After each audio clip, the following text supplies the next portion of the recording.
Eitel, the white-clad shadow, the darkness of night, crept through the tall trees of the forest like a hungry beast. The air was heavy with dampness, and every branch creaked as if invisible nails were scratching against the wood. This road was known as the only path to the city, but people whispered another name for it as well. The Passage of the Dead. Michael had to go to the city to get medicine for his sick mother. Her breathing was growing heavier with every passing moment, and he had no choice but to take that cursed road at night. With trembling hands, he started his bike and moved forward, whispering prayers as the forest swallowed him whole. At first, everything seemed normal. The road was quiet, illuminated only by the bike's headlight and the distant sound of crickets. But as soon as he reached the heart of the forest, the headlight began to flicker. The bike slowed, and then stopped. A strange, rasping breath echoed in his ears.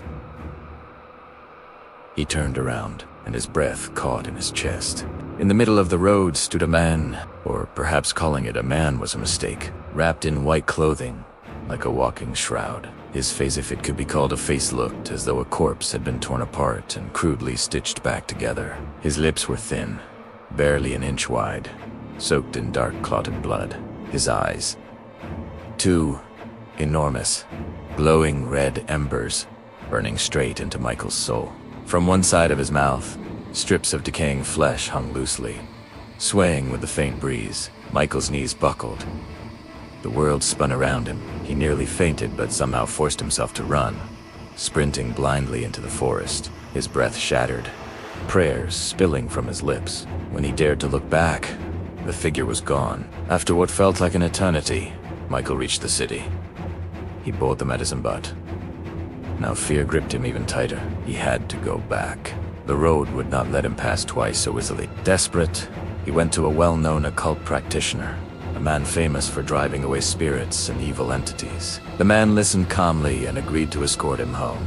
They set off together into the night. The shadows of the forest grew longer, heavier.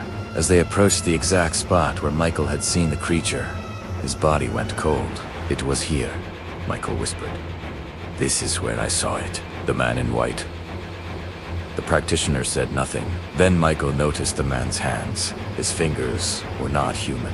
They were unnaturally long and twisted, with nails like sharpened bones. Michael slowly lifted his gaze. The man's eyes. They were the same glowing red eyes. In an instant, white cloth seemed to spread across his body. His face twisted and warped into something inhuman. From his mouth gushed a 10-foot-long tongue, black, wet, and writhing, stretching toward Michael's neck to drink his blood. Michael tried to scream, but his voice died in his throat. Suddenly, the forest's silence shattered as a blinding light erupted nearby. An elderly man appeared, his long white beard glowing, a radiant staff in his hand. He recited words so powerful that the ground itself trembled. The monstrous being shrieked, recoiling as flames engulfed it. Its tongue thrashed violently before the creature dissolved into smoke and vanished. Michael collapsed, unconscious, when he opened his eyes again. He was lying in his bed. Morning sunlight filled the room. His mother sat beside him, smiling, completely healed, free from illness. But deep inside Michael's heart, the memories still lived on. Those burning red eyes, that shroud-like white clothing, that 10-foot-long tongue. And he knew, with chilling certainty, that the fear would remain with him for the rest of his life.